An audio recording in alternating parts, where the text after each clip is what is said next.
Hello everyone, I'm Varshita and the subject of this video is database management system and the topic is SQL definition and their types. Now let's see about the definition of SQL data and their data types. The mastering SQL data definition and the data types is crucial for designing robust and the efficient databases. This section explores the key concept and best practices for defining the database schema and working with the various data types in SQL. So how do we define a tables? We using create table as a syntax. We define a table. This The create table statement is used to define the structure of a new table in a database, including its column and the data types, and specifying the columns. When creating a table, you must define the column names, and their corresponding data types, which determine the kind of the data that can be stored in each column. And the table which we create allows you to specify the additional table level options such as constraints, index, and the storage parameters. The data types in SQL are numeric data types, character data types, and date and time data types. Numeric data types. SQL supports a range of numeric data types including integer, floating point numbers, and decimal values, allowing you to store the numerical data with the precision and flexibility. Coming to the character data types, for storing a textual data, SQL offers various character data types such as char, that is char, and varchar and text, each with its own characteristics and use cases, enables you to handle the wide variety of text-based informations. Coming to the date and type data types, SQL recites specialized data types for handling the date and time information, including time, date time and timestamp, allowing you to accurately store the value of temporary data in your applications. Coming to the numeric data types, we have integers, floating points, decimals, and boolean.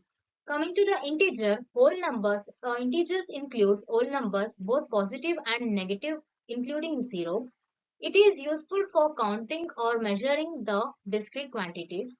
Well, coming to the floating points, these are the numbers with decimal points, allowing for the more precise representation of the continuous values. Using for scientific, this floating point is useful for scientific and financial calculation. Coming to the decimal type, it is a fixed precision decimal numbers, allowing for the user-defined scale and precision. This is ideal for momentary calculation to avoid the rounding errors. Coming to the Boolean type, this is a simple data type representing true or false values. This is useful for flags, conditions, and logical operations.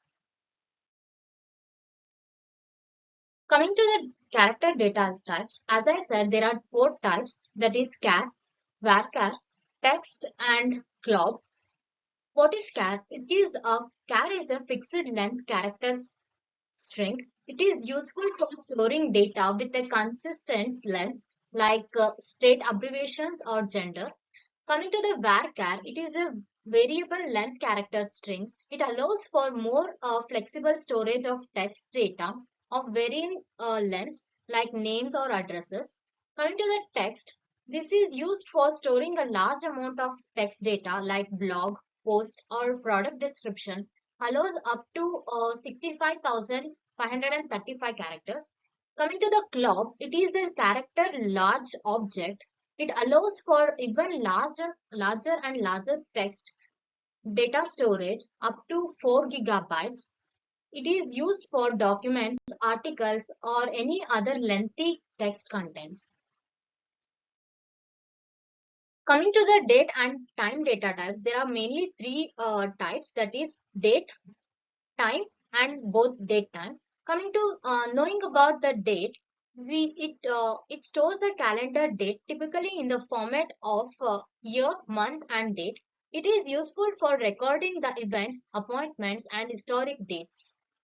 Coming to the time data type, this stores a specific time of the day, typically in the format of hour, minutes, and seconds. It is useful for tracking work hours, meeting times, and other time sensitive data. Coming to the date time data type, it combines the date and time data types, storing both the calendar date and the time of the day.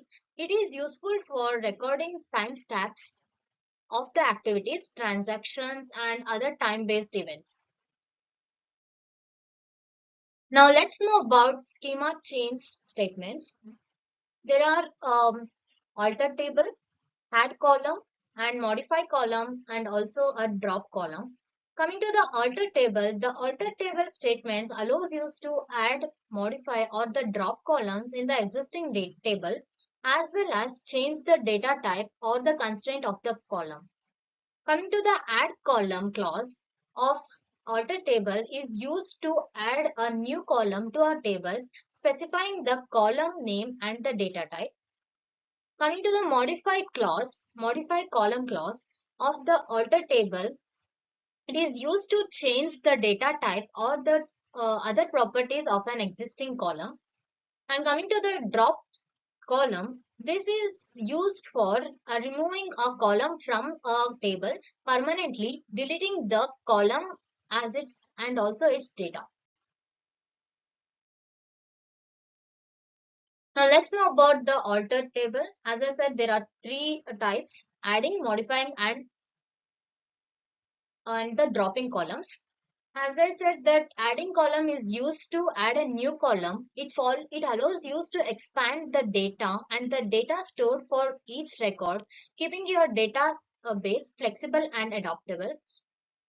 Modifying column is nothing but updating the column or the other properties of the existing columns. This is useful when requirements change, when we want to change the requirements of the column, or you need to optimize the storage or the performance of the column. Coming to the dropping column, it is used to remove the unnecessary column from the table. This can help you to streamline your storage and free up the storage space when 10 data is no longer needed.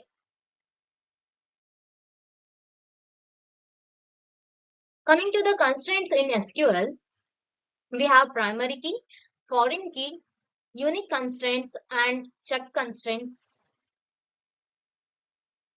Coming to the primary key, a primary key is a column or a combination of a column that uniquely identify each row in a table. It ensures data integrity by enforcing the uniqueness and preventing null values. Coming to the foreign key, a foreign key is a column or a combination of columns that reference the primary key of the another table. It establishes a relationship between the two tables, allowing for the data integrity and consistency. Coming to the unique constraints, it ensures that all the values in the column are unique, preventing the duplicates. This helps to maintain the data integrity and allows for the efficient data retrieval. Coming to the check constraint, this allows you to specify a condition that must be met for each row in a table. This ensures that the data inserted or the updated conforms to specific business rules. And that's what about the SQL definition and the data types. Thank you for watching this video. Please do like and share the video.